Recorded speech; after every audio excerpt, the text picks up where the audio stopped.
सबको जन्म से कि मैं परमेश्वर का धन्यवाद देता हूँ। प्रभु ने एक बार फिर हम प्रत्येक को अपनी उपस्थिति में आने का एक मौका दिया।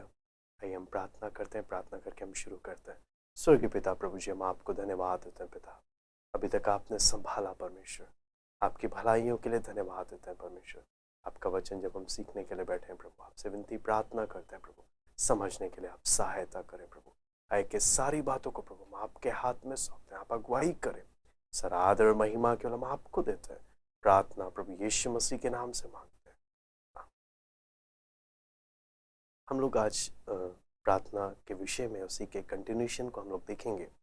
प्रार्थना प्रार्थना को हम एक आत्मिक संघर्ष के रूप में हम देखेंगे कि प्रार्थना किस प्रकार से एक आत्मिक संघर्ष है। शैतान किस प्रकार से प्रार्थना के ऊपर अपना हमला करता है और हमारे प्रार्थना में जीवन पर, और किस प्रकार से एक विश्वासी जयवंत हो सकता है। हम उसके विषय में उस बारे में हम लोग आज प्रार्थना के साथ हम लोग सीखेंगे।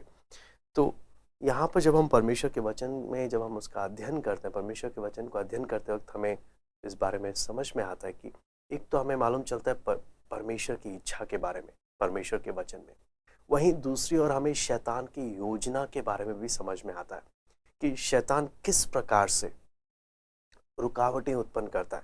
परमेश्वर की इच्छा और शैतान किस इच्छा के साथ अपना कार्य करता है। तो यहाँ पर जब परमेश्वर कई बार जब विश्वासी लोगों को जैसे प्रार्थना करना चाहिए, परमेश्वर के लोगों को जिस प्रकार से प्रार्थना करना चाहिए, जब वो लोग नहीं करते, परमेश्वर होने देता है कि शैतान को लगे कि वो जीत रहा है। परमेश्वर ऐसा होने देता है, लेकिन क्योंकि शैतान को मालूम है परमेश्वर के लोगों की प्रार्थना कितना विध्वंसकारी है शैतान के कार्य में, परमेश्वर के लोगों की प्रार्थना शैतान के कार्य में, शैतान की योजनाओं के लिए कितना ज़्यादा विध्वंसकारी, कितना ज़्यादा नाश करने वाली है शैतान की योजनाओं का। इसलिए शैतान भी अपना पूरा दम लगा देता है कि लोगों के, परमेश्वर के लोगों की प्रार्थना प्रभावशाली ना हो या प्रार्थना रुक जाए। क्या क्या करता है वो शैतान खुद, फिर संसार और हमारा बिगड़ा हुआ स्वभाव, इन तीनों का इस्तेमाल करता है पूरे ताकत के साथ, ताकि हमारी प्रार्थना में जीवन पर उसका असर पड़े। हम प्रभु के साथ जैसे चलना है वैसे ना चल पाए। इसलिए आगे जब हम देखते हैं कि परमेश्वर के वचन में शैतान के विषय में जब हम देखते हैं कि जो प्रार्थना पर जो हमला कर रहा है, प्रार्थना में जीवन पर जब हमला कर रहा है, ये एक कैसा क्या बोलते हैं, विनाशक है, कैसा विनाशक है। इसके बारे में परमेश्वर के वचन में जब हम अय्यूब की पुस्तक में उसका पहला अध्याय उसका 7वां वचन जब हम पढ़ते हैं, अय्यूब पहला अध्याय उसका 7वां वचन, यहोवा ने शैतान से पूछा, तू कहाँ से आता है? शैतान ने यहोवा को उत्तर दिया, पृथ्वी पर इधर उधर घूमते फिरते और डोलते डालते आया हूं। मैं दोबारा से पढ़ूंगा। यहोवा ने शैतान से पूछा, तू कहाँ से आता है? शैतान ने यहोवा को उत्तर दिया, पृथ्वी पर इधर उधर घूमते फिरते और डोलते डालते आया हूं। यहां पर हम क्या चीज, एक बात हम देखते हैं कि शैतान सो नहीं रहा। शैतान सो नहीं रहा। यहां पर शैतान आराम नहीं करता। वचन में जब हम पढ़ते हैं, ना ये सोता है, ना विश्राम करता है, ना ये छुट्टी लेता है। आप इस बात को समझना, हम विश्वासी परमेश्वर के लोग कई बार बहुत काम कर कर हम लोग क्या ले लेते हैं, छुट्टी ले लेते हैं कि चलो कुछ समय हम आराम कर लें, कुछ समय हम सो जाए। लेकिन आप समझना, हमारा दुश्मन जो हमारे जीवन को बर्बाद करने के लिए आगे बढ़ रहा है, ये सोता नहीं है, ये सोता नहीं है। आगे परमेश्वर के वचन में जब देखते हैं ये क्यों सोता नहीं है, क्यों पृथ्वी भर में इधर उधर डोलता घूमता फिरता, क्यों ऐसे कर रहा है, क्यों इधर उधर घूमता फिरता डोलता डालता रह रहा है, इसका जवाब पहला पतरस 5:8 में लिखा है। पहला पतरस 5वां अध्याय उसका 8वां वचन, हम सब जानते हैं इस आयत को। पहला पतरस 5वां अध्याय उसका 8वां वचन।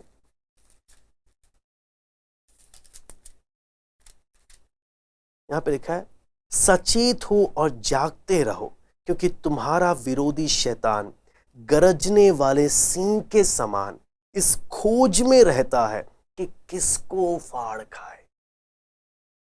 ये पूरे पृथ्वी, ये सो नहीं रहा, विश्राम नहीं कर रहा, 2400 घंटे, हाँ, इतना मेहनत कर रहा है, पृथ्वी भर में इधर उधर डोलता फिर रहा है। क्यों? इस ताक में लगा है कि किसको फाड़ खाए। इसलिए हम एक एक समझना, शैतान किस पर अपना हमला कर रहा है। अगर हम देखेंगे, उसके मुख्य निशाने हैं विश्वासी लोग।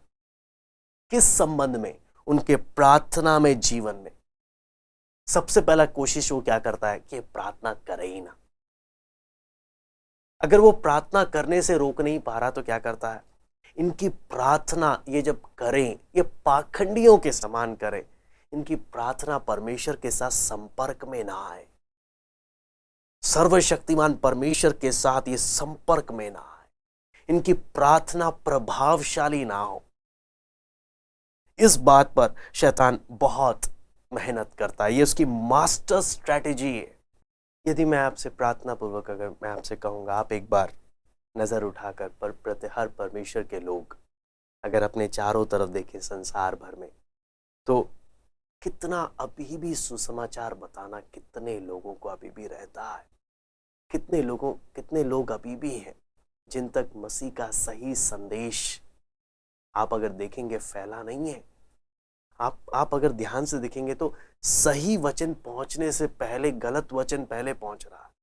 हाँ, सही सुसमाचार पहुंचने से पहले शैतान के मिक्स डाइल्यूटेड वचन बहुत पहले पहुंच रहा है। हाँ, इससे हमें क्या चीज बोलते हैं, कलीसिया भी जब हम देखते हैं निर्दोष निष्कलंक, जैसे प्रकाशित वाक्य में लिखा है, जैसे तैयार होना है, तैयार नहीं है। अगर हम ध्यान से देखें, आपको मालूम है ये सब क्यों? शैतान को मालूम है इन सब का कारण है प्रार्थना। और वो प्रार्थना में वो क्या करता है, अपना तीर चलाता है ताकि ये सब काम में रुकावट उत्पन्न हो। जबकि अंत में हम जानते हैं परमेश्वर का वचन जरूर पूरा होगा, परमेश्वर की कलीसिया जरूर तैयार हो जाएगी और प्रभु से मिलने के लिए तैयार हो, वो सब काम होगा। लेकिन हम देखते हैं ये कहां पर ये परेशानी आ रही है, सारी रुकावटें ये प्रार्थना में, ये सब परेशानी आ रही है। आपको मालूम है, क्योंकि प्रभु जब स्वर्ग से आएगा, प्रभु बादलों पर जब आएगा, वो दर्शकों से मिलने के लिए नहीं आ रहा है, वो अपने प्रेमियों को लेने के लिए आ रहा है, जो प्रार्थना के द्वारा उसकी बाट जोते हैं। हे प्रभु, तो कब आएगा? आज हम एक एक इस बात को समझने की कोशिश करें। शैतान पूरा जोर लगा रहा, क्या कलीसिया प्रार्थना के लिए तैयार है? क्या प्रार्थना कर रही है?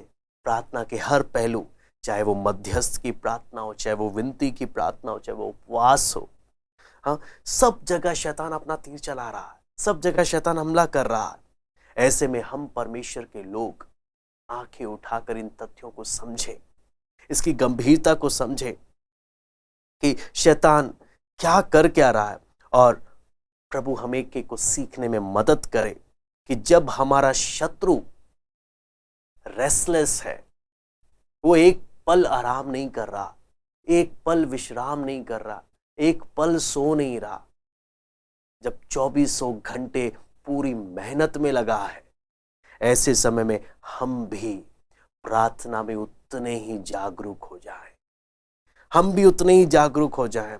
वो हमें नाश करने की योजना बनाकर बैठा है, लेकिन हम जो परमेश्वर के लोग हैं, उसके हमले से पहले हम अगर हमला कर देंगे उस पर, प्रार्थना के द्वारा वो कुछ नहीं कर पाएगा। इसलिए बहुत जरूरी है, एक महत्वपूर्ण बातें हैं जो आज हम सीख रहे हैं। आपको मालूम है विनाश क्यों हो रहा है? विनाश का एक मुख्य कारण है अज्ञानता। विनाश का मुख्य कारण है अज्ञानता। परमेश्वर अपने वचन में कहता है कि मेरे लोग नाश हो रहे हैं ज्ञान की मेरे ज्ञान की कमी होने के कारण, परमेश्वर के ज्ञान की कमी होने के कारण, क्या एक आप सामान्य विश्वासी, एक एवरेज बिलीवर के विषय में जब आप देखते हैं, वचन की कमी है। हाँ, वचन का जैसा ज्ञान होना चाहिए, परमेश्वर के वचन को जैसे जानना चाहिए, नहीं जान रहे। दूसरा, जैसा जयवंत जीवन जीना चाहिए, नहीं जी पा रहे, संघर्ष है। तीसरा, जैसा प्रार्थना में जीवन होना चाहिए, प्रार्थना में जीवन नहीं है, परेशान है। ये सारी बातें आपको मालूम है क्या, शैतान इन सब जड़ों में गया हुआ, इन सब की जड़ों में जाकर विश्वासियों को अंधा कर रहा है, उनको कई सच्चाइयों से उन्हें परे रख रहा है। उदाहरण के लिए वो विश्वासियों को, कितने विश्वासियों को अंधा करता है कि वो परमेश्वर के पास जा नहीं सकते। क्या वचन में जब देखते हैं, पिता के पास आने के लिए प्रभु यीशु मसीह का लहू पर्याप्त है, जिसके द्वारा हमारे पापों को परमेश्वर के पुत्र प्रभु यीशु मसीह का लहू हमें शुद्ध कर कर हमें पिता के पास दिलेरी से जाने का साहस देता है। लेकिन आपको मालूम है, कुछ चीजें हैं जो मैं आपके सामने बताना चाहूंगा, जो शैतान आम तौर पर इस्तेमाल करता है, जिन्हें मैंने कई लोगों के जीवनों से, कई लोगों के मुंह से सुना, कई लोगों के बातों से मैंने सुना उस शैतान की चालाकियों को प्रार्थना के विषय में। वो मैं आपके सामने शेयर करना चाहूँगा। बहुत सारी बातें हैं, लेकिन जिन्हें मैंने अपने जीवन में भी लोगों ने जब आकर प्रार्थना से संबंधित अपनी समस्याओं को जब बताया, वो मैं आपके सामने बताऊँगा। कई बार शैतान मन में क्या डालता है, देख तूने तो पाप कर लिया, अब तो प्रभु तेरी सुनेगा नहीं, तो प्रार्थना करके कोई फायदा नहीं। ये पहला कारण। दूसरा है कि प्रभु के सामने गलती को मान लिया, प्रभु ने क्षमा भी कर दिया, फिर भी शैतान वो फीलिंग, वो भावना आने देता है। कौन सी भावना?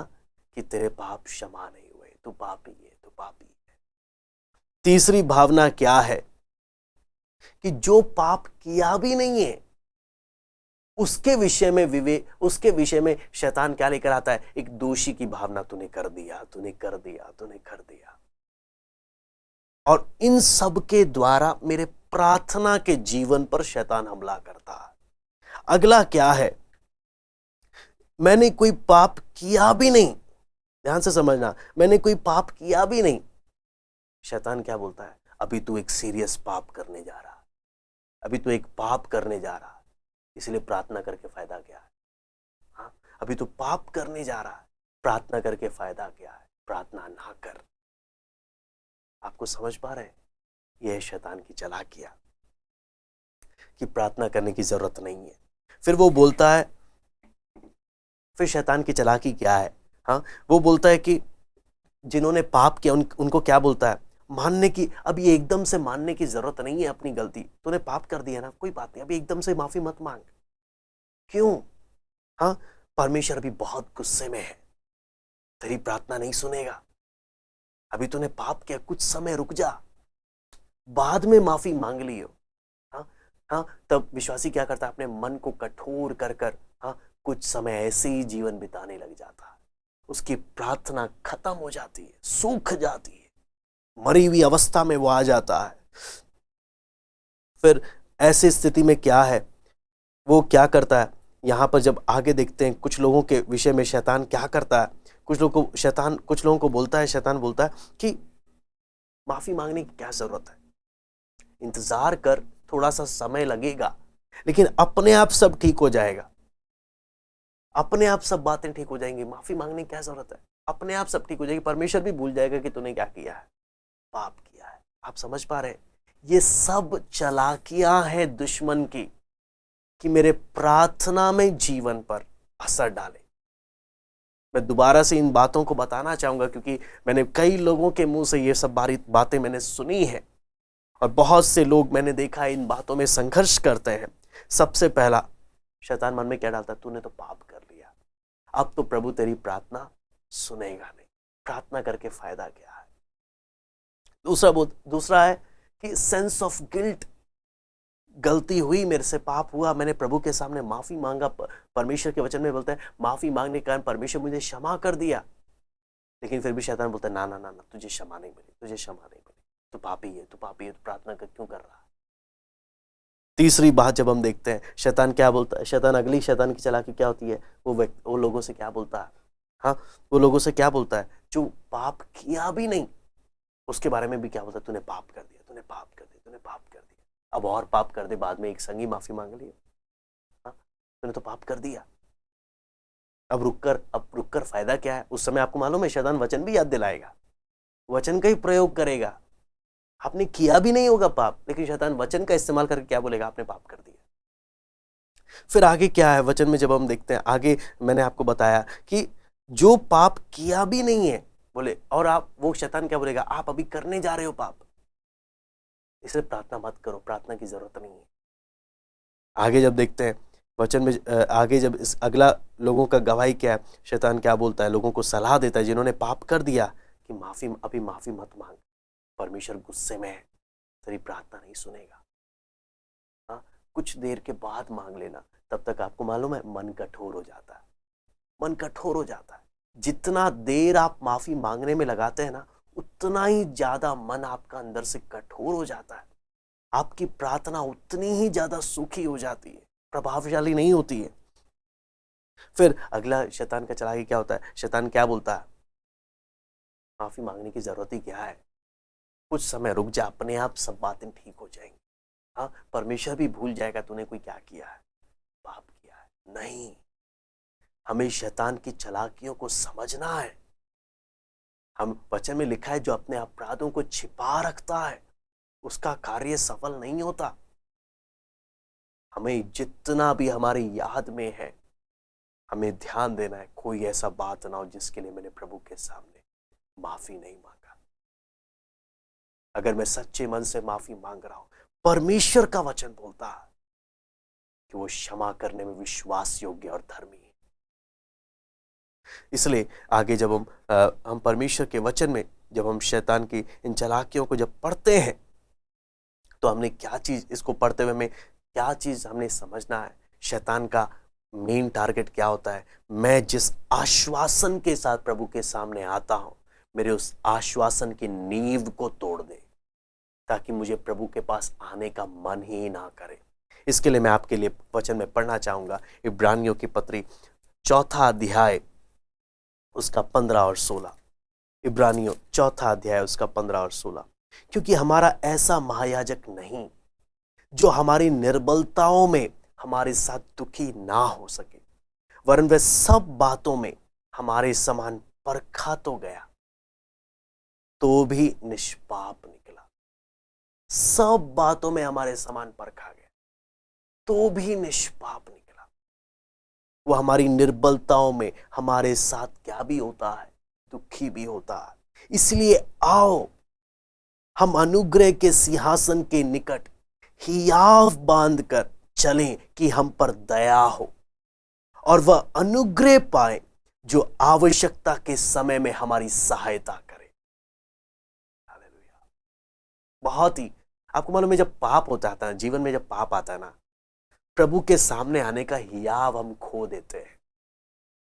प्रभु के सामने आकर दिलेरी से प्रार्थना करने का हियाव खो देते हैं। अगर हम सिंसियर हैं, अगर हम सही हैं, सीधे हैं, अगर हम पाखंडी हैं, तो प्रभु के सामने आएंगे, प्रार्थना करने आएंगे और नाटक करेंगे, लोगों को बेवकूफ बनाएंगे, और परमेश्वर के सामने भी खेल खेलेंगे कि मेरा आत्मिक जीवन बिल्कुल ठीक है।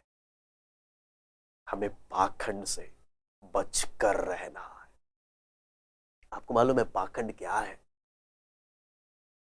पाखंड वो झूठ है जो परमेश्वर से बोला जाता है। हनन्याह सफीरा को पतरस ने यही बात बोला, तूने, हे हनन्याह सफीरा, तुमने मनुष्य से झूठ नहीं बोला, तुमने परमेश्वर से झूठ बोलने की कोशिश करी। पाखंड वो झूठ है। पाखंड का एक बहुत ही गहरा एक विषय है जिसे प्रभु ने मौका दिया, हम जरूर सीखेंगे। लेकिन अभी प्रार्थना का विषय है जिसके लिए हम लोग इस बात पर हम ध्यान देंगे कि जो भी सिंसियर है उसको हियाव नहीं होगा प्रभु के सामने आने का। लेकिन जब वो प्रभु के सामने अपने पापों को मान लेगा, वचन क्या बोलता है, आओ अब हम हियाव बांध कर अनुग्रह के सिंहासन के सामने जाए, ताकि हम पर आवश्यकता के समय पर हमारे जीवन पर अनुग्रह हो। हाँ, शैतान की चालाकियों में ना फंसे। इफिसियों 2:18 हम पढ़ेंगे। इफिसियों 2:18, क्योंकि उसी के द्वारा हम दोनों की एक आत्मा में पिता के पास पहुंच होती है। क्योंकि उसी के द्वारा हम दोनों की एक आत्मा में पिता के पास पहुंच होती है। किसके द्वारा? प्रभु यीशु मसीह के द्वारा। आगे जब हम देखते हैं, जब भी आपको लगे, मैं प्रैक्टिकल बातें आपको बता रहा हूं, जब भी आपको लगे शैतान आपको बोल रहा है तूने पाप किया है, आप तुरंत प्रभु के सामने उस बात को रखकर अपनी गलती को माने सीधे मन के साथ, और प्रभु से बोले, प्रभु मैं इन बातों को छोड़ रहा हूं, मैं अपने जीवन से इन बातों से मन फिरा रहा हूं। प्रभु तो सच्चा मन फिराव मेरे जीवन में दे, मैं इन बातों से मन फिरा रहा हूं। और अगली बार जब शैतान यही विचार लेकर आए तो मैंने क्या करना है? पहला यूहन्ना 1 अध्याय उसका 9वां वचन हमने पढ़ना। यदि हम अपने पापों को मान ले तो वह हमारे पापों को क्षमा करने में और हमें सब अधर्म से शुद्ध करने में विश्वास योग्य और धर्मी है। यदि हम मान ले, हम प्रभु के सामने जब हम मान लेते हैं, वो हमें क्षमा करने में विश्वास योग्य और धर्मी। हम पाखंड कर सकते हैं। आपको मालूम है, दाऊद ने जब पाप किया, साल भर अपने पाप को छिपा के रखा, लोगों के सामने अभिनय किया, नाटक किया कि सब ठीक है। आप और मैं भी चाहे तो अपने पापों को छिपा सकते हैं, लेकिन आपको मालूम है छिपाने से क्या होगा? हमारा खुद का नुकसान होगा। दाऊद को जब इस बात की गंभीरता के बारे में समझ में आया ना, आपको मालूम है दाऊद ने भजन लिख डाला, अपने पाप के विषय में भजन लिख डाला और गीत गाने वालों को दे दिया, गाओ, सारा इज़राइल जाने कि दाऊद राजा ने परमेश्वर के विरुद्ध पाप किया था। दाऊद ने अपने पाप को फिर नहीं छिपाया जब उसको समझ में आ गया मैंने क्या किया है। पूरे साल भर उसने छिपाया। आप और मैं भी छिपा सकते हैं। उसने 1 साल छिपाया, हम हजारों साल छिपा सकते हैं, पूरी उम्र भर छिपा सकते हैं अपनी गलतियों को। इसलिए जब हम परमेश्वर के वचन में देखते हैं, शैतान हमला करता है, चालाकियां खेलता है, हम एक एक प्रभु के सामने मानकर, शैतान जब आए वचन से बोलना, प्रभु शैतान, प्रभु ने मुझे क्षमा कर दिया, मुझसे दूर हो जा। शैतान जब हमला करता है, हमारे मन में शक डालता है परमेश्वर की विश्वास योग्यता पर कि परमेश्वर वफादार नहीं है। अदन की वाटिका से आपको मालूम है शैतान का अगला तीर क्या होता है? शैतान बोलता है, देख, सोच कर देख कितनी प्रार्थनाएं तूने की, हाँ अभी तक जवाब मिला क्या? हाँ, परमेश्वर क्या तेरी प्रार्थनाओं का जवाब देता है? हाँ, तू प्रार्थना करके फायदा क्या है? जब तू इतनी प्रार्थना कर रहा है, परमेश्वर तेरी प्रार्थनाओं का तुझे क्या नहीं दे रहा? जवाब नहीं दे रहा। आपको मालूम है ये भी शैतान का एक तीर है जिसके द्वारा वह हमारी प्रार्थना पर हमला करता है, हमारे प्रार्थना में जीवन पर हमला करता है। आपको मालूम है उस टाइम मैंने क्या करना है? हाँ जी, उस टाइम हमने क्या करना है? आपने उस प्रार्थना को याद करना है जिस प्रार्थना को प्रभु ने आपकी सुन ली, और शैतान के सामने बोलना है, हे शैतान, देख ये प्रार्थना प्रभु ने मेरी क्या करी है, सुनी है। हाँ, परमेश्वर के वायदों को स्मरण करना। शैतान क्या बोलता है? हाँ, कि शैतान क्या बोलता है? परमेश्वर सबकी प्रार्थनाओं को नहीं सुनता। परमेश्वर के कुछ खास लोग हैं, परमेश्वर के कुछ प्यारे लोग हैं, परमेश्वर सिर्फ उन्हीं की सुनता है, तेरी नहीं सुनेगा। प्रार्थना करके क्या फायदा फिर? वही लोग प्रार्थना करे, पास्टर लोग ही हैं सब। हाँ, उनको बोलो प्रार्थना करे तेरे लिए, लेकिन तू प्रार्थना नहीं कर सकता, तेरे बस की नहीं है। आपको मालूम है शैतान क्या क्या तीर चलाता है। यहां पर हमने एक एक ने जब इसकी चालाकियों को जब हम समझते हैं, तब हमने क्या बोलना है शैतान से कि शैतान, परमेश्वर चाहता है मैं इस विषय पर लगातार प्रार्थना करूं, प्रभु की इच्छा को जानो। आपने बोलना है, आपने शैतान को क्या बोलना है? मैं परमेश्वर के नजर में मैं बहुमूल्य हूं, उसने मेरे लिए भी मुझे भी दाम देकर छुड़ाया है। अपना बहुमूल्य लहू उसने मेरे लिए भी बहाया है। आपको मालूम है उस समय वचन में आप क्या भी आयत ले सकते हैं, यशाया 43 का 4, आइसया 43 वर्स 4, यशाया 43 का 4।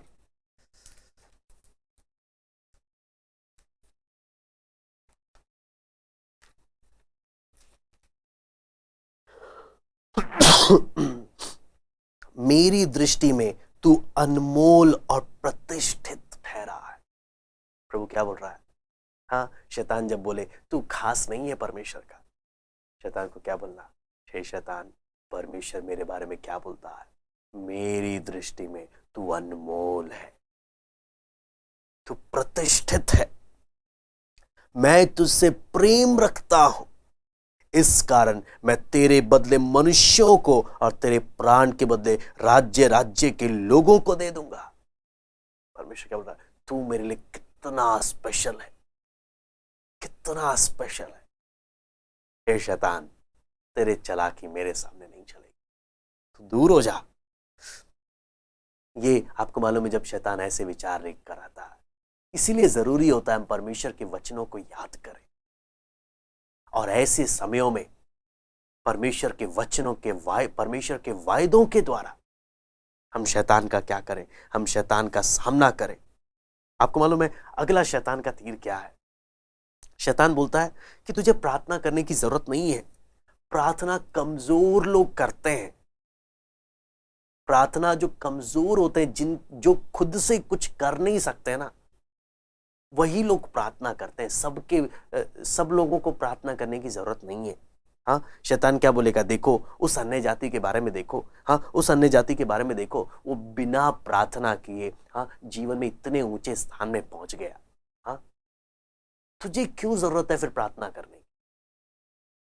मैं बोलता हूं शैतान का ये चालाकियां हैं, हम एक एक प्रार्थना पूर्वक समझे तो वो शैतान इसीलिए एक एक के बारे में याद दिलाता है। इसलिए हमने क्या करना? हाँ, शैतान की इस बलवा करने वाली बात को, हाँ परमेश्वर की आज्ञा प्रार्थना करो। शैतान हमें क्या करने के लिए उकसाएगा? बलवा करने। ना प्रार्थना करने की क्या जरूरत है जब बिना प्रार्थना के इतना सब कुछ हो सकता है? दुनिया में इतने लोग कितना कुछ कर लिए। हाँ, तो तुझे मुझे क्या? प्रार्थना कमजोर लोगों की काम है।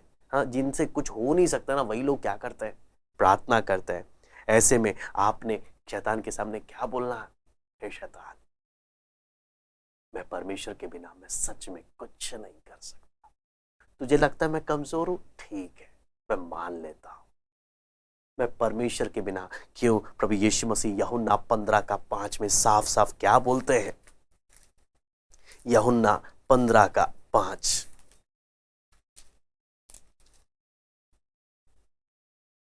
मैं दाखलता हूं, तुम डालियां हो, जो मुझ में बना रहता है और मैं उसमें, वो बहुत फल फलता है, क्योंकि मुझसे अलग होकर तुम कुछ भी नहीं कर सकते। हे शैतान, मैं मान लेता हूं मैं कुछ नहीं कर सकता प्रभु के बिना। मेरे लिए प्रभु ही मेरा सब कुछ है। इसलिए जब मैं प्रभु के साथ जब जुड़ा रहूंगा, प्रार्थना में जीवन रहूंगा, तो मेरे को जो भी मैं भी जो भी काम कर सकता हूं वो प्रभु के अधीन में रहकर बेस्ट तरीके से मैं कर सकता हूं। हाँ, इसलिए शैतान जब बाकी जो बिना प्रार्थना करे बाकी लोगों के बारे में जब शैतान बोलता है, उस समय क्या याद रखना? भजन संहिता 37वां अध्याय उसका 1 और 2। भजन संहिता 37वां अध्याय उसका 1 और 2। कुकर्मियों के कारण मत कुढ़, कुटिल काम करने वालों के विषय डा ना कर, क्योंकि वे घास के समान झट कट जाएंगे और हरी घास के समान मुरझा जाएंगे। हाँ, उनकी सफलताओं के कारण ना जल। इसलिए जब भी शैतान बोले कि हाँ ऐसी ऐसी बात है, आपने तुरंत वचन का इस्तेमाल करना। आपको मालूम है जब कभी शैतान बोले कि हाँ तू अगर ठीक है तू प्रार्थना कर रहा है, तो बड़ी बड़ी बातों के लिए तू प्रार्थना कर, हाँ छोटी छोटी बातों के लिए तू परमेश्वर को परेशान ना कर। आप समझ नहीं चालाकी शैतान की। शैतान क्या बोलेगा? तू बड़े बड़ी बातों के लिए प्रार्थना कर, ये छोटी छोटी बातों के लिए प्रार्थना करने की जरूरत नहीं है, दिमाग है ना काफी है। हाँ, ये परिपक्व लोगों की पहचान है। तुझे परमेश्वर के सामने, लोगों के सामने दिखाना है तो आत्मिक रूप से कितना परिपक्व है। इसलिए तुझे छोटी छोटी बातों के लिए प्रार्थना करने की जरूरत नहीं है। हाँ, लेकिन आपने समझना है, यहां पर आपने शैतान को क्या बोलना, हे शैतान, मैं अपने जीवन की छोटी सी छोटी बात बिना परमेश्वर के अगुवाई के मैं करने में सक्षम नहीं। कुछ समझ पा रहे हैं मैं क्या बोल रहा हूं?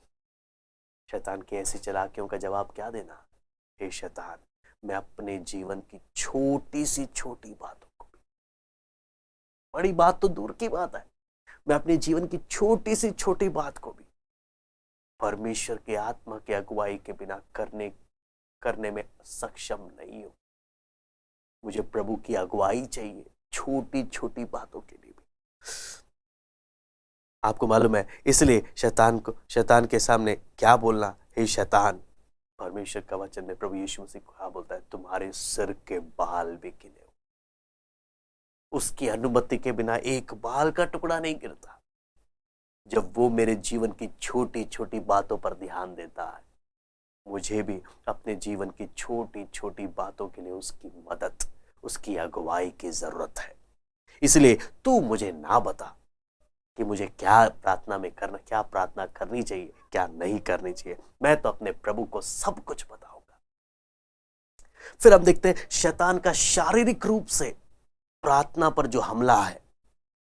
अगर आपको मालूम है, अगर वो हमें प्रार्थना ना करने में विवश नहीं कर पाया, वो फेल हो गया, हम फिर भी प्रार्थना कर रहे हैं, तो आपको मालूम है वो क्या करेगा, पूरा दम लगा देगा कि हमें प्रार्थना का समय ही ना मिले। आपको समझ आ रहा है?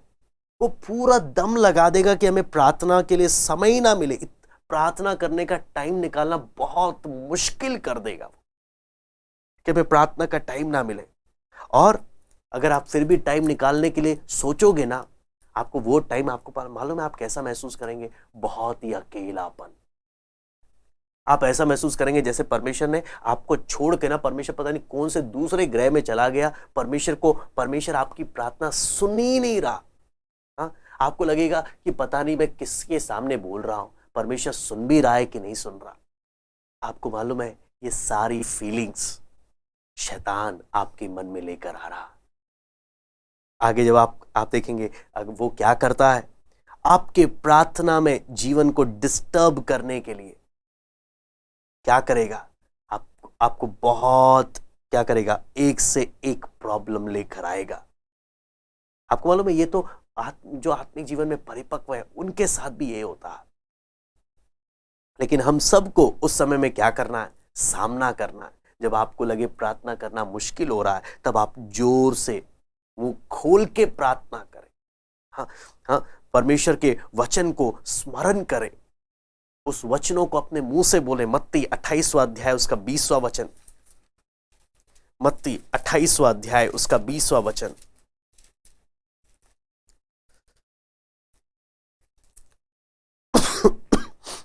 जहां पे लिखा है, और उन्हें सब बातें जो मैंने तुम्हें आज्ञा दी हैं मानना सिखाओ। देखो मैं जगत के अंत तक सदा तुम्हारे संग हूं। जब मुझे लगे पता नहीं प्रभु सुन भी रहा है कि नहीं, जब मुझे लगे प्रभु मुझसे बहुत दूर है, वचन उसी टाइम इस्तेमाल करिए।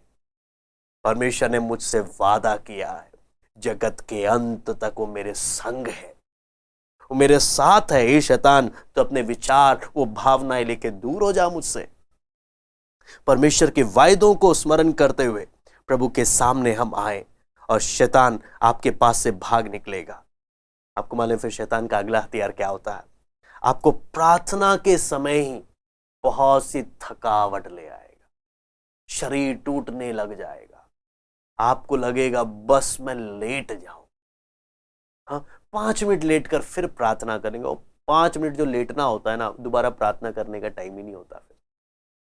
हाँ, प्रार्थना के समय ही शरीर टूटने लग जाए, इतनी थकावट, जैसे आपको ना पूरे साल भर की थकान उसी टाइम निकलती है जब प्रार्थना करने बैठते हैं। ये भी किसकी चालाकी है, ये भी शैतान की चालाकी। कई बार मैं सोचता हूँ प्रभु यीशु मसीह जब प्रार्थना के लिए जाता था, जंगली स्थानों में जाता था, हाँ, बिस्तर में, बड़े प्यारे से सोफा में या बड़े से सुंदर से मलमल के बेड में, जहां पर बिल्कुल सॉफ्टनेस ही सॉफ्टनेस है, वहां पर नहीं, जंगली स्थानों में, पहाड़ों में, मेरी प्रार्थना में, जीवन में किसी को रुकावट नहीं आने दूंगा। मेरा शरीर भी मुझे प्रार्थना करने से रोक नहीं सकता। यहां पर जब हम देखते हैं कितनी बार शैतान हमारे मूड को खराब करेगा, किसी ना किसी परिस्थिति के द्वारा, किसी ना किसी इंसान के द्वारा। जब मूड खराब हो जाएगा तो शैतान को मालूम है फिर प्रार्थना ही नहीं कर पाएंगे, प्रार्थना करने का मन नहीं करेगा। बहुत शैतान की चालाकी है कि दिमाग खराब कर दे, ये प्रार्थना ना कर पाए। शैतान की चालाकियों को समझना है अपने, हम एक एक ने समझना है। फिर आगे जब वचन में हम देखते हैं, इस अगला शैतान का जब चालाकी हम देखते हैं कि जब ये थकावट इसका तीर फेल हो जाता है, जब ये हमें हमारा मूड खराब करने में फेल हो जाता है, तो तीसरा क्या है, वो हमारे अंदर की शांति चुराने की कोशिश करता है, ताकि हम अंदर की शांति चले जाए, हमारा मन बेचैन हो जाए, नहीं कर पाए, हम प्रार्थना करने का मन ना करें। हाँ, जब हम ऐसे प्रार्थना करने का मन आता है, शैतान का अगला चालाकी क्या है, उसी टाइम फोन बजना शुरू। हाँ, फोन बजना शुरू। मैं आपको बोलता हूं, आप आत्मिक रूप से शैतान की चालाकियों को पहचाने। उसी टाइम प्रार्थना करने बैठेंगे, उसी टाइम फोन बजना जोर जोर से शुरू हो जाएगा। उसी टाइम ही आप अगर ध्यान से देखेंगे, उसी टाइम ही कोई मेहमान आ जाएगा घर में, उसी टाइम ही कोई आ जाएगा, उसी टाइम ही अगर आप बैठेंगे, उसी टाइम ही कोई बहुत जरूरी काम याद आ जाएगा, जिस समय में आप प्रार्थना करने जा रहे हैं। आप ये सब समझना, मैं बोलूंगा प्रार्थना पूर्वक, ये सब शैतान की चालाकी है। हम एक एक ने शैतान की चालाकियों को समझकर उसकी चालाकियों को विफल करना है, ताकि हमारे प्रार्थना में, जीवन में कोई रुकावट ना आ सके। हालेलुया। यहां पर जब हम देखते हैं शैतान क्या बोलेगा, दिन के समय में बहुत शोर शराबा होगा, तो सही से प्रार्थना नहीं कर पाएगा, लोग आते जाते रहते हैं। एक काम कर, तू रात के टाइम प्रार्थना कर, जब पूरा शांति ही शांति, तब तू अच्छे से प्रार्थना करना। और मालूम है क्या होगा, रात के समय नींद का नशा दे देगा। आप कल पक्का सुबह 4 बजे, 3 बजे, 5 बजे उठेंगे, अलार्म भी लगा देंगे, पता उठ ही नहीं पाते, अलार्म बज के बंद हो जाएगा। हम अगर नहीं बंद हो रहा, तो हम खुद ही बंद करेंगे, प्रभु तुम माफ कर, सोने दे, बाद में प्रार्थना कर लेंगे। होता ही नहीं। आपको मालूम है, ये सब शैतान की चालाकियों को जब हम समझेंगे, सीरियसली मैं बोलता हूं, अगर हम प्रार्थना, सच में प्राथमिक जीवन में सीरियस होना चाहते हैं, हम सब इन शैतान की चालाकियों का सामना करेंगे। ये जो थकावट की शैतान की जो चालाकी है, इसका सामना करें। अपने मूड खराब होने की चालाकी पर शैतान का, उसका सामना करें। परमेश्वर की शांति को अपने जीवन में मांगे। प्रभु बोलता है, मैं अपनी शांति तुम्हें देता हूं, मैं वो शांति नहीं देता जो संसार तुम्हें देता, इसलिए तुम्हारा मन व्याकुल ना हो, तुम भयभीत नहीं हो ना, मैं तुम्हें अपनी शांति देता हूं। यूहन्ना 14:27 जब हम पढ़ते हैं, अगर उसी टाइम कोई मेहमान आ जाता, जब आपका प्रार्थना का समय है, बिन बताए कोई मेहमान आ जाता, आप क्या कर सकते हैं? हाँ, आप प्रार्थना छोड़ दें। जो अपॉइंटमेंट, जो टाइम आपने प्रभु को दिया है, क्या वो आप टाइम छोड़कर आप उनको मान सम्मान करेंगे, उनका आदर भावना, उनकी आदर सत्कार करेंगे? हाँ, या आप उनको बोलेंगे कि आप वेट कर सकते हैं, थोड़ा कुछ समय आप इंतजार करिए, ताकि मैं प्रभु के साथ, जो मेरा अपॉइंटमेंट फिक्स है, मैं प्रभु के साथ अपना समय बिता कर आऊं। यदि आप बोले नहीं, वो बुरा मान जाएंगे। आप सोचिए, जो समय आपने प्रभु के साथ का पक्का किया है, आप प्रभु को वेट करा देंगे, हाँ, ताकि आप इंसान को खुश कर दें, ताकि दूसरा व्यक्ति खुश हो जाए, ताकि लोगों को मैं खुश कर दूं। आप किसको खुश करना चाहते हैं, प्रभु को या लोगों को? हम एक एक अपने आप से पूछें। आपको मालूम है, प्रार्थना एक ऐसी चीज है जिसको हमें कभी भी पोस्टपोन नहीं करना चाहिए। मैं बार बार बोलूंगा, प्रार्थना एक ऐसी चीज है जिसे हमें बाद में करेंगे करके नहीं बोलना चाहिए, कभी भी नहीं।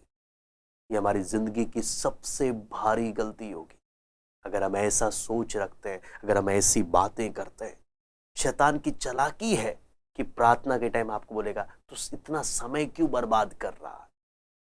हमें इस सब शैतान की चालाकियों को समझना है। सबसे कीमती और सबसे बहुमूल्य वो पल होता है जब हम प्रभु के साथ बिताते हैं। ये टाइम वेस्ट नहीं, ये सबसे बढ़िया टाइम इन्वेस्टमेंट हो रहा है। आगे जब हम देखते हैं शैतान की पूर्ण तरह से जो शैतान का टोटल अटैक जब हम देखते हैं, आप देखेंगे किस प्रकार उसने अय्यूब पर हमला किया। आपने परमेश्वर के वचन में पढ़ा है, उसने अय्यूब के धन पर, अय्यूब के बच्चों पर एक ही दिन में सब पर हमला कर दिया। उसके स्वास्थ्य पर हमला कर दिया, चारों दिशाओं से उस पर हमला किया। क्यों? ताकि अय्यूब शैतान के सामने समर्पण कर दे। आपको मालूम है आज भी शैतान ऐसी अलग अलग पैंतरे अपनाता है कि लोग प्रभु से दूर हो जाए, उनका प्रार्थना का जीवन खराब हो जाए। आपके आर्थिक अवस्था पर शैतान, आपकी आर्थिक स्थिति पर शैतान तीर चलाता है ताकि प्रार्थना में बैठकर पैसे की चिंता, प्रार्थना करें कि पैसा कमाएं, ओवर टाइम कर लेंगे, काम करेंगे, कुछ पैसा आएगा। प्रार्थना करेंगे तो कौन सा पैसा बरसने वाला है। आपको मालूम है क्या सोच है? ये अन्य जाति की सोच है, एक विश्वासी की नहीं। पैसा ठीक है, पैसे की आवश्यकता पड़ती है। हमने इतना समझना, प्रभु जब आज तक मेरे साथ वफादार रहा, आज तक जब प्रभु ने मेरी जरूरतों को पूरा किया, आज तक जब प्रभु के अनुग्रह मुझ पर बना रहा, मैं अगर प्रभु को अपने जीवन में महत्व दूंगा, वह आगे भी मुझे चलाएगा। मेरी दृष्टि लोगों पर नहीं है, मेरी दृष्टि किसी और पर नहीं, मेरी दृष्टि मेरे यहोवा पर है। वो मुझे जिस हाल में रखेगा, वो मुझे जैसा रखना पसंद करेगा, मैं वैसा रहने के लिए मैं तैयार हूं। बस मेरे जीवन के द्वारा उसकी महिमा हो, उसकी महिमा हो। अंदर की पुकार ये होनी है। मैं बोलता हूं जो प्रभु को समझने लगता है उसके अंदर की दुआ इस प्रकार से होती है।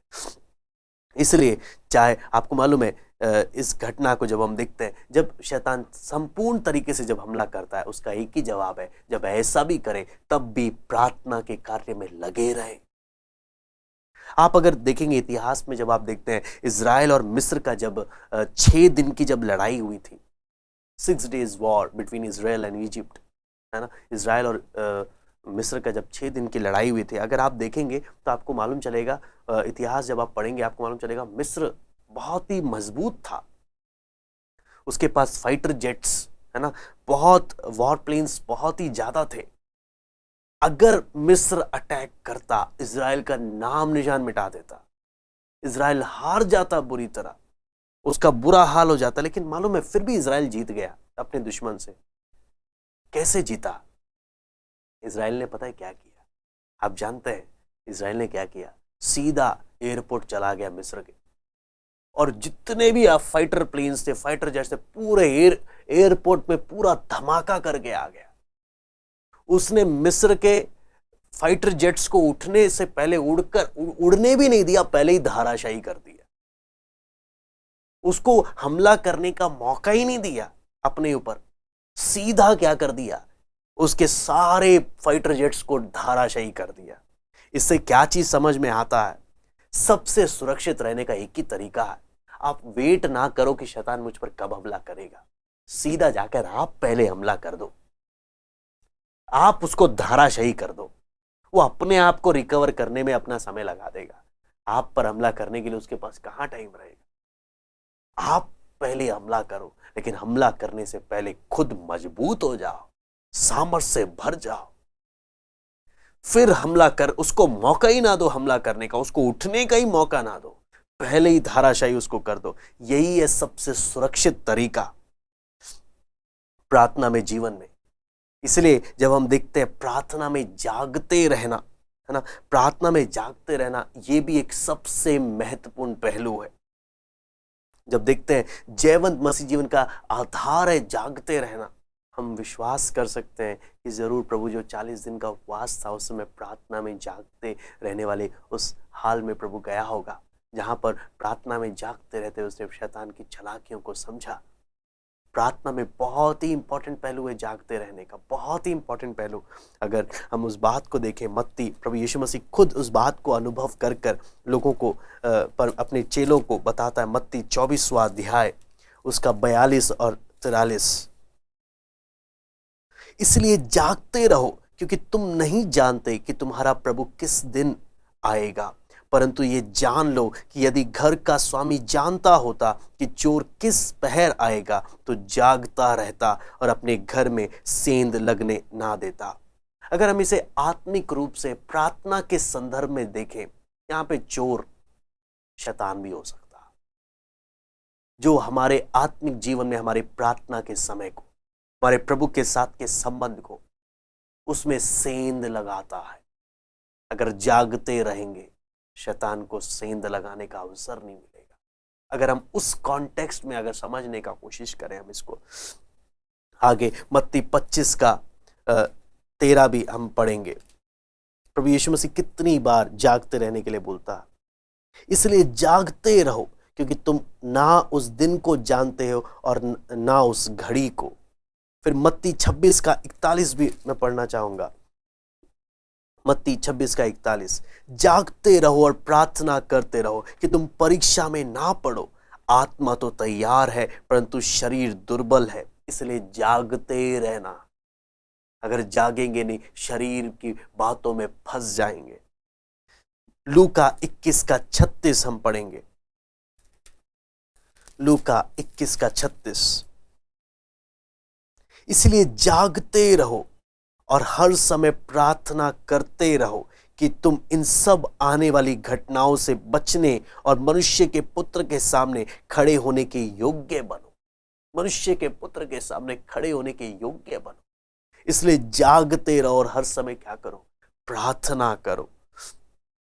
फिर आगे हम परमेश्वर के वचन में जब हम पढ़ते हैं मरकुस 13 का 33 से 37, मरकुस 13 का 33 से 37, देखो जागते और प्रार्थना करते रहो क्योंकि तुम नहीं जानते कि वह समय कब आएगा। यह उस मनुष्य की सी दशा है जो परदेश जाते समय अपना घर छोड़ जाए और अपने दासों को अधिकार दे और हर एक को उसका काम बता दे और द्वारपाल को जागते रहने की आज्ञा दे। इसलिए जागते रहो क्योंकि तुम नहीं जानते कि घर का स्वामी कब आएगा, सांझ को या आधी रात को या मुर्ग के बांग देने के समय या भोर को। ऐसा ना हो कि वह अचानक आकर तुम्हें सोते पाए। और जो मैं तुमसे कहता हूं वही सबसे कहता हूं, जागते रहो। वही सबसे कहता हूं, जागते रहो। आपको मालूम है ये कितना गंभीर बात है प्रार्थना में। मैं बोलता हूं अगर प्रार्थना में परमेश्वर के लोग, परमेश्वर की कलीसिया में परमेश्वर के लोग अगर जागती हुई हालत में रहेंगे, मैं बोलता हूं शैतान के कितने चालाकियां फेल हो जाएंगे। शैतान की कितने चालाकियां फेल हो जाएंगे।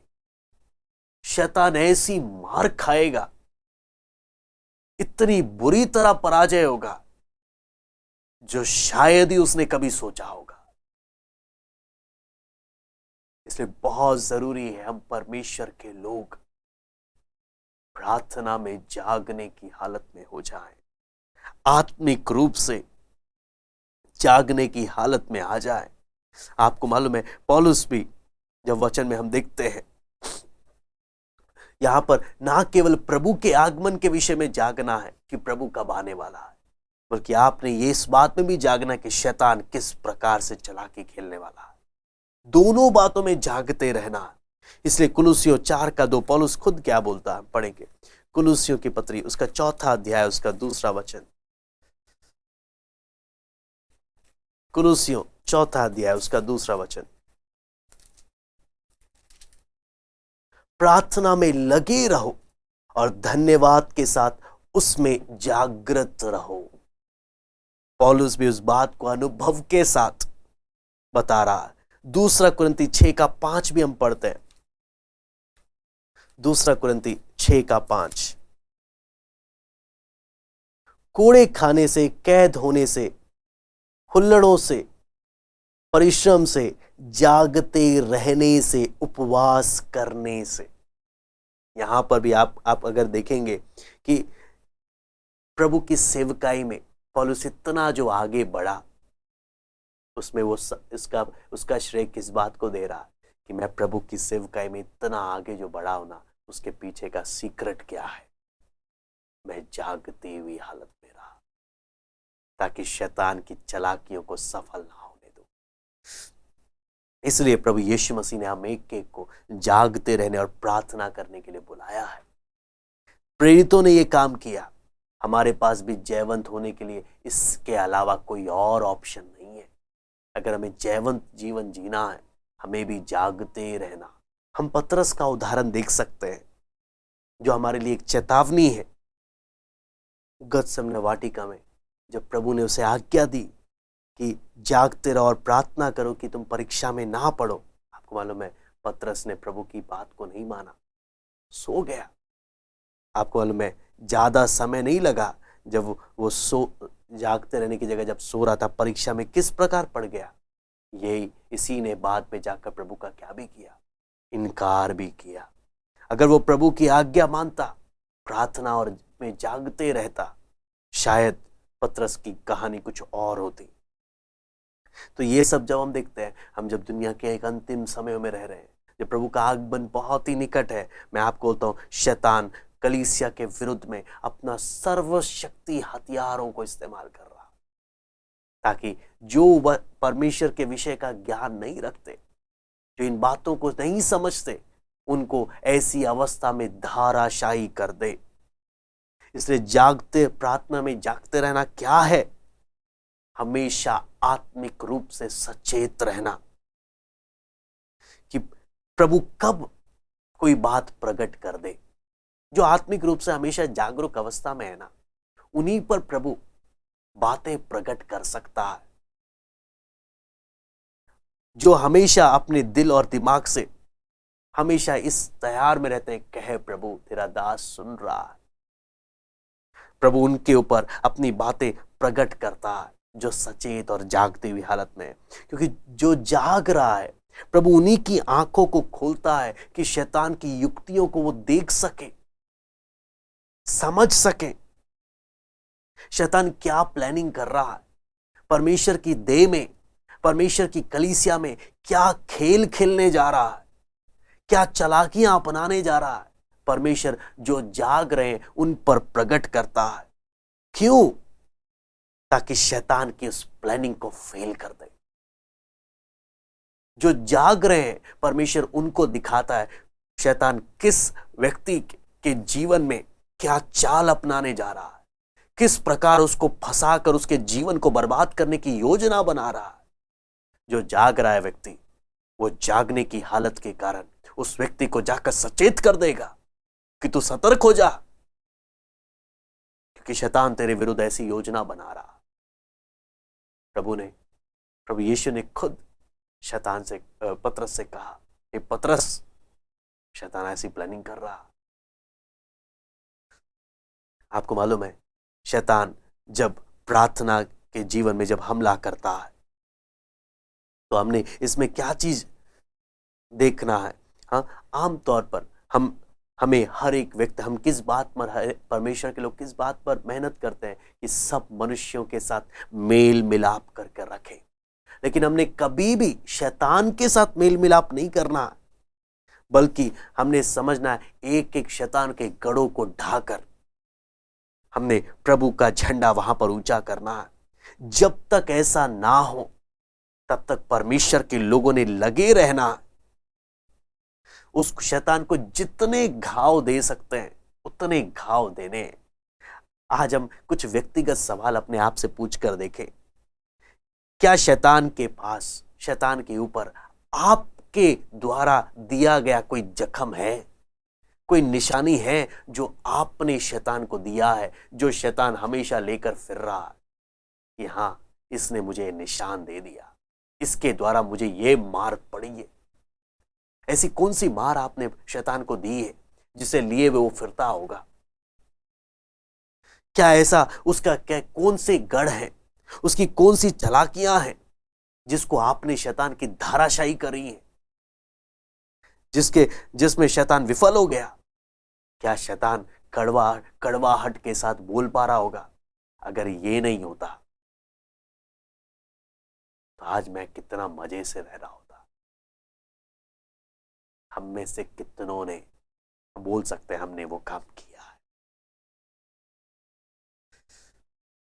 आपको मालूम है मसीह ने क्रूस पर शैतान की नींव को, उसके राज्य की नींव को हिला डाला, उसको कुचल डाला, उसके सिर को कुचल डाला, उसका खुल्लम खुला तमाशा कर दिया।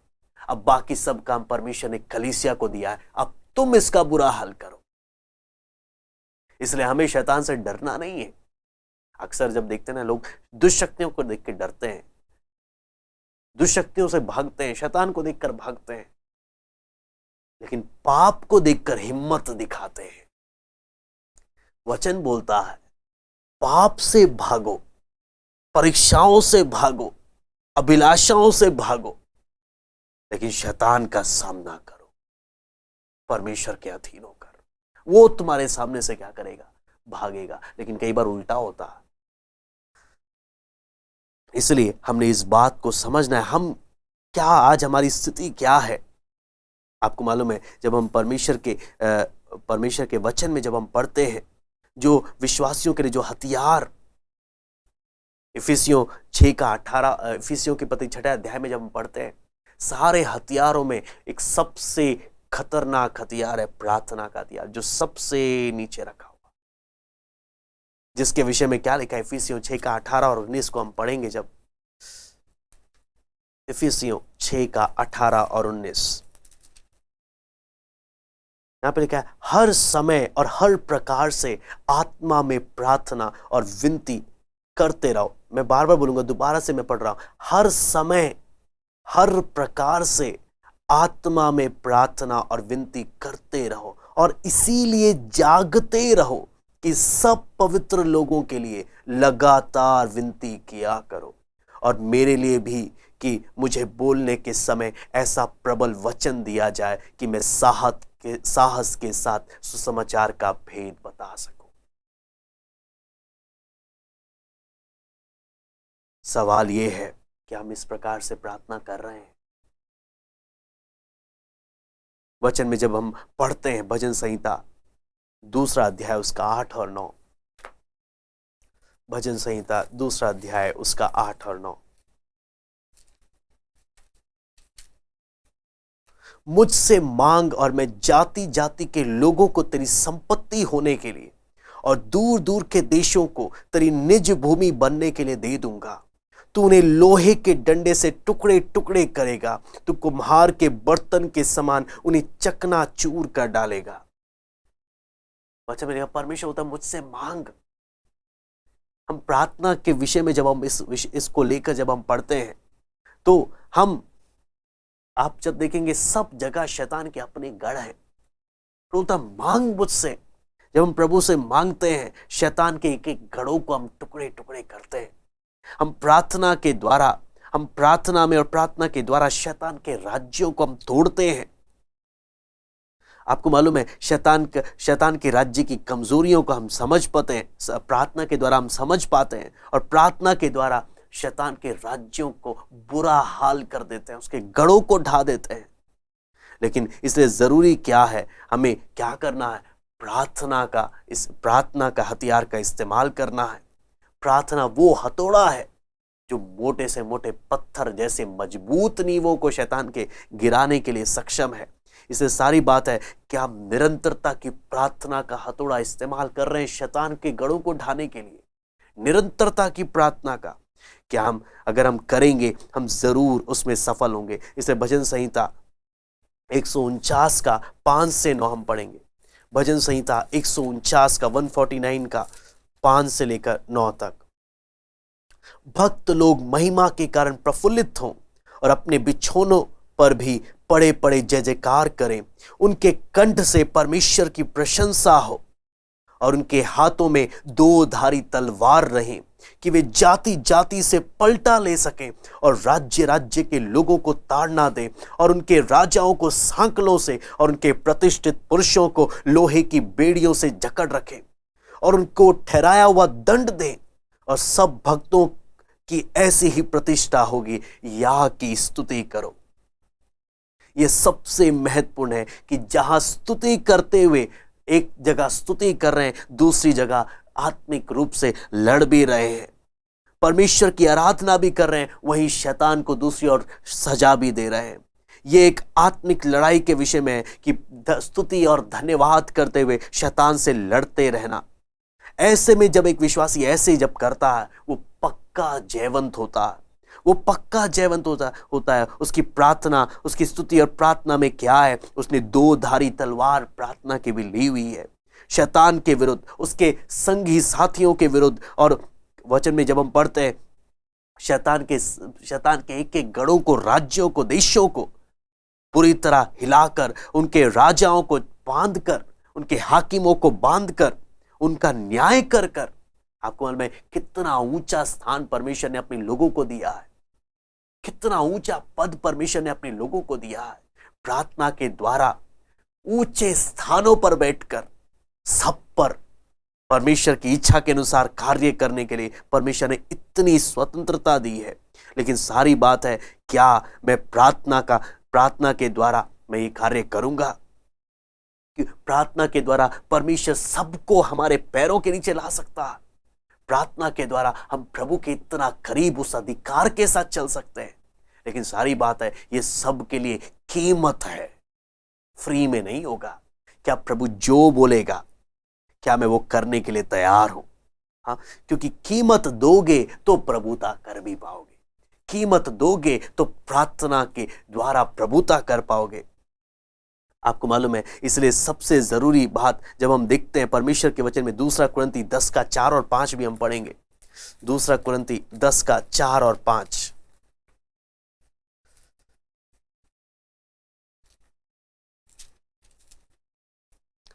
यहां पे लिखा है, क्योंकि हमारे लड़ाई के हथियार शारीरिक नहीं है, पर गढ़ों को ढा देने के लिए परमेश्वर के द्वारा सामर्थी हैं। इसलिए हम कल्पनाओं का और हर एक ऊंची बात का जो परमेश्वर की पहचान के विरोध में उठती है, खंडन करते हैं। हर एक भावना को कैद कर कर मसीह का आज्ञाकारी बना देते हैं। यहां पर हम देखते हैं हमारे हथियार क्या है। हमारे हथियार आत्मिक है।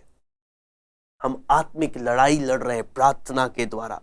हम शैतान के हर एक विचारों को, हर एक भावनाओं को, हर एक रुकावटों का सामना करते हुए हम सबको मसीह का आज्ञाकारी बनाते हैं।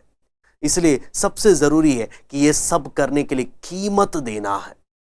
कीमत अगर नहीं देंगे, इसलिए दूसरा कुरिन्ती 10 का 6 में जब हम पढ़ते हैं, और तैयार रहते हैं कि जब तुम्हारा आज्ञा पालन पूरा हो जाए तो हर एक प्रकार के आज्ञा उल्लंघन को दंडित करें। लेकिन सारी बात क्या है? जब तुम्हारा आज्ञा पालन पूरा हो जाए। प्रभु मुझसे जो बोले, जब मैं उसे पूरा मानने को तैयार हूं, आप देखिए परमेश्वर क्या कर सकता है। यहां पर जब देखते हैं परमेश्वर के वचन में कि परमेश्वर के वचन में देखते हैं कि प्रभु मुझसे क्या, कौन सी बात को करवाना चाहता, क्या मैं उसको पूरा मानने को तैयार हूं? क्या पूरी कीमत चुकाने को तैयार हूं मैं? अगर मैं दूंगा, मुझे जयवंत करने में सक्षम है। आगे इसलिए जब हम देखते हैं कि क्या होता है जब अचानक से जब शैतान हमला करता है। बेशक आपको मालूम है हमारा नया जन्म हुआ होगा, हाँ, लेकिन शैतान को जिस जगह पर रखना है, पैर के नीचे रखना है, अपने एरिया में, अपने देश में, अपनी जगह पर, लेकिन जब वो उस जगह पर नहीं होता तो शैतान को बहुत ही आसान तरीका मिल जाता है हमला करने के लिए। ऐसे समय में हमने करना क्या है? उसका जवाब यिर्मयाह नबी अपने वचन में देता है। यिर्मयाह की पुस्तक 51वां अध्याय, उसका 20 से लेकर 23।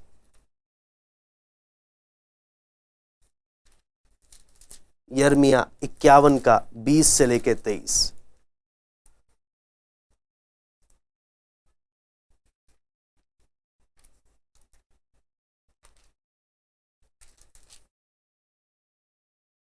तू मेरा फरसा और युद्ध के लिए हथियार ठहराया गया है। तेरे द्वारा मैं जाति जाति को तितर बितर करूंगा और तेरे ही द्वारा राज्य राज्य को नष्ट करूंगा। तेरे ही द्वारा मैं सवार समेत घोड़ों को टुकड़े टुकड़े करूंगा। तेरे ही द्वारा रथी समेत रथ को भी टुकड़े टुकड़े करूंगा। तेरे ही द्वारा मैं स्त्री पुरुष दोनों को टुकड़े टुकड़े करूंगा। तेरे ही द्वारा मैं बूढ़े और लड़के दोनों को टुकड़े टुकड़े करूंगा और जवान पुरुष और जवान स्त्री दोनों को मैं तेरे ही द्वारा टुकड़े टुकड़े करूंगा। तेरे ही द्वारा मैं भेड़ बकरी समेत चरवाहों को टुकड़े टुकड़े करूंगा। तेरे ही द्वारा मैं किसान और उसके जोड़े बैलों को भी टुकड़े टुकड़े करूंगा। अधिपतियों और हाकिमों को भी मैं तेरे ही द्वारा टुकड़े टुकड़े करूंगा। यहां पर क्या है? परमेश्वर के द्वारा। ये जो तेरे ही द्वारा बोलने का अर्थ क्या है? मैं परमेश्वर के द्वारा। शैतान तो कुछ भी हो, अगर तेरा गढ़ नहीं गिरा तो क्या, मैं नई जगह में आया तो क्या हो गया? मैं परमेश्वर के द्वारा, परमेश्वर मेरा हथियार है। मैं परमेश्वर के द्वारा मैं शैतान तेरे सारे गढ़ों को मैं टुकड़े टुकड़े करूंगा। तेरी सारी चालाकियों को मैं बुरी तरह पराजित करूंगा। इसलिए भजन संहिता 118 का 10 से 12 हम पढ़ते हैं। भजन संहिता 118 का 10 से 12। यहां पे लिखा है, सब जातियों ने मुझको घेर लिया है, परंतु यहोवा के नाम से मैं निश्चय उन्हें नष्ट कर डालूंगा।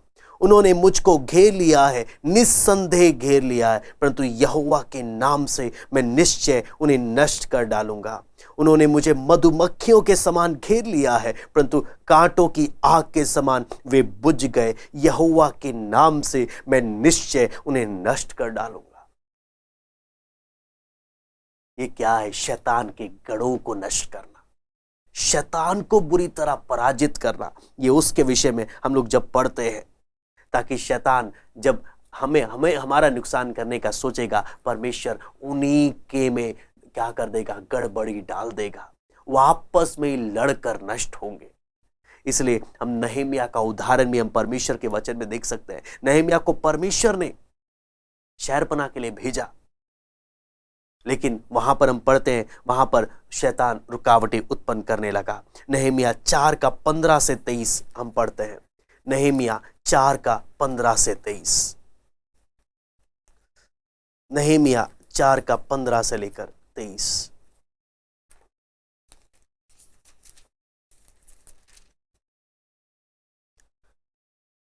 जब हमारे शत्रुओं ने सुना कि यह बात हमको मालूम हो गई है और परमेश्वर ने उनकी युक्ति निष्फल की है, तब हम सब के सब शहरपनाह के पास अपने अपने काम पर लौट गए। उस दिन से मेरे आधे सेवक तो उस काम में लगे रहे और आधे बर्छियां, तलवारों, धनुषों और झिलमों को धारण किए रहते थे और यहूदा के सारे घराने के पीछे हाकिम रहा करते थे। शहरपनाह के बनाने वाले और बोझ को ढाने वाले दोनों भार उठाते थे, अर्थात एक हाथ से काम करते थे और दूसरे हाथ से हथियार पकड़े रहते थे। राजमिस्त्री अपनी अपनी जांग पर तलवार लटकाए हुए बनाते थे। नरसिंगे का फूंकने वाला मेरे पास रहता था, इसलिए मैंने रईसों, हाकिमों और सब लोगों से कहा, काम तो बड़ा और फैला हुआ है और हम लोग शहरपनाह पर अलग अलग एक दूसरे से दूर रहते हैं। इसलिए जिधर से नरसिंगा तुम्हें सुनाई दे, उधर ही हमारे पास इकट्ठे हो जाना। हमारा परमेश्वर हमारी ओर से लड़ेगा।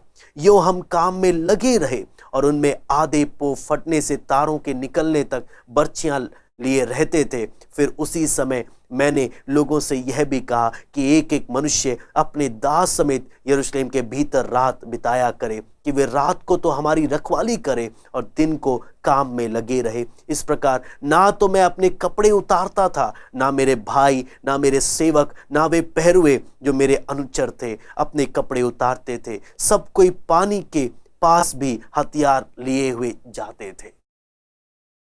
ये किस चीज को दिखाता है? हर समय सचेत और जागते रहना। हर समय। यहां पर बहुत सारी बातें, आने वाले प्रभु ने अगर मौका दिया, प्रभु ने यदि अनुमति दी, हम नहम्याह के जीवन, नहम्याह की पुस्तक को बहुत गहराई में हम लोग देखेंगे। लेकिन यहाँ पर जब हम प्रार्थना से संबंधित बातों को जब देखते हैं, बहुत सारी बातें यहाँ पर हम परमेश्वर के वचन में देखते हैं कि इन्हें बनाना भी था शहरपनाह, वहीं दूसरी ओर लड़ना भी था। एक हाथ से बना रहे हैं, दूसरे हाथ से हथियार भी लेकर चल रहे हैं। क्यों? किसी को छोड़ नहीं सकते, दोनों ही जरूरी है। हाँ, दोनों ही जरूरी है, रात भर जागना भी है। इसलिए प्रार्थना के योद्धाओं को ना केवल सिर्फ प्रार्थना करना है कि प्रभु तेरा नाम पवित्र माना जाए, तेरा राज्य आए, तेरी इच्छा जैसे स्वर्ग में पूरी होते पृथ्वी हो, बल्कि इसके साथ ही साथ उन्होंने शैतान के गढ़ों को भी गिराना है। हाँ, प्रार्थना भी करना है, लड़ना भी है, शैतान के राज्यों को ढा देना है। तभी असली संतुष्टि मिलेगी, जब शैतान की योजनाएं, शैतान की युक्तियां विफल होगी। क्योंकि जितना हम शैतान की योजनाओं को विफल करेंगे, उतना ही हम परमेश्वर के राज्य को आगे विस्तार से बढ़ा पाएंगे। इसलिए परमेश्वर प्रभु यीशु मसीह खुद बोलता है, जब तक कि तुम घर के स्वामी को बांध नहीं देते, तब तक कोई व्यक्ति उसे लूट नहीं सकता। इसलिए शैतान को, जो इस संसार का ईश्वर है बनकर बैठा है, जो इस संसार दुष्ट, जो इस पूरा संसार जब इस दुष्ट के वश में पड़ा है, हमने एक एक को बांध कर उसको हराना है, उसको पराजित करना है। इसलिए ये आपको मालूम है, अगर एक एक व्यक्ति इंडिविजुअली, अगर व्यक्तिगत रूप से करेगा, वो कुछ स्तर तक बढ़ेगा। लेकिन अगर पूरी कलीसिया मिलकर अगर इस सेवकाई में, इस कार्य में अगर लग जाए, आप सोचिए कितना बड़ा काम परमेश्वर इसके द्वारा कर सकता है। इसलिए जरूरी क्या है कि सिर्फ 1 या 2 घंटा जागना नहीं, बल्कि हर समय जागते रहना। यहाँ पे लिखा है, हमने वस्त्र नहीं उतारे, हमने हथियार नहीं छोड़े। अगर पानी भी पीने जाते थे, तब भी हथियार को लेकर जाते थे। हम एक विश्वासियों ने इस बात के बारे में सीरियस रहना, चाहे हम प्रार्थना करने के लिए घुटनों में बैठे हैं या नहीं, चाहे हम किसी से बात कर रहे हैं, चाहे हम कहीं जा रहे हैं, हर समय प्रार्थना में जागती हुई हालत में रहना। क्योंकि ना जाने शैतान कब और कैसे आएगा। क्योंकि ये सोता नहीं है, ये आराम नहीं करता, ये छुट्टी नहीं लेता। इसलिए हमने भी अगर इससे हारना नहीं है, तो हमेशा प्रार्थना पूर्वक जागती हुई हालत में हमेशा हमें रहना है। कलीसिया ने प्रार्थना करना है। अगर हम ऐसा करेंगे, हाँ, कितना ही वो एक खुश नसीबी, खुश परमेश्वर का अनुग्रह, कितना ही आशीष में वो समय होगा जब कुछ लोग सो रहे हैं, कुछ लोग प्रार्थना कर रहे हैं। 2400 घंटे अगर कलीसियाओं में प्रार्थना ही प्रार्थना चलती रहे, 2400 घंटे, कुछ लोग प्रार्थना के लिए जब समय बिता रहे हैं, कुछ लोग वचन के लिए समय बिता रहे हैं, फिर कुछ लोग प्रार्थना के लिए जा रहे हैं, फिर कुछ लोग वचन के लिए जा रहे हैं। प्रार्थना ही प्रार्थना जब परमेश्वर के साथ एक मजबूत तरीके से 2400 घंटे अगर कलीसियाओं में प्रार्थना चले, आप सोचकर देखिए कितना एक प्रभावशाली कार्य होगा। मैं ये नहीं बोल रहा सिर्फ प्रार्थना, वचन भी उतना ही जरूरी है। दोनों में बैलेंस बहुत जरूरी है। अगर हम ऐसे कार्य करेंगे, मैं जरूर कह सकता हूं शैतान पराजित होगा। हमारा आत्मिक जीवन, हम आत्मिक जीवन में बहुत ही आशीषमय होंगे। आइए हम प्रार्थना करते हैं। स्वर्गीय पिता प्रभु जी, हम धन्यवाद देते हैं प्रभु इस सुंदर पल के लिए प्रभु जी, जो हमने परमेश्वर प्रार्थना के विषय में जो सीखा प्रभु। आपसे विनती प्रार्थना करते हैं प्रभु, हम एक एक को इस बात को सीरियसली लेने के लिए प्रभु, समझने के लिए प्रभु, पवित्र आत्मा केवल आप ही इन बातों को समझा सकते हैं परमेश्वर। आप ही इसकी गंभीरता को समझा सकते हैं प्रभु। आपसे विनती प्रार्थना करते हैं परमेश्वर, हम एक एक प्रार्थना में हम गंभीर हो, जागते रहे प्रभु। आप दया करें प्रभु, ताकि हम शारीरिक अवस्था में नहीं, बल्कि प्रभु आत्मिक अवस्था में हर एक कार्य करें प्रभु। आपकी दया, आपका अनुग्रह चाहते हैं पिता। धन्यवाद देते हैं सभी बातों के लिए। सर आदर और महिमा आपको देते हैं। प्रार्थना प्रभु यीशु मसीह के नाम से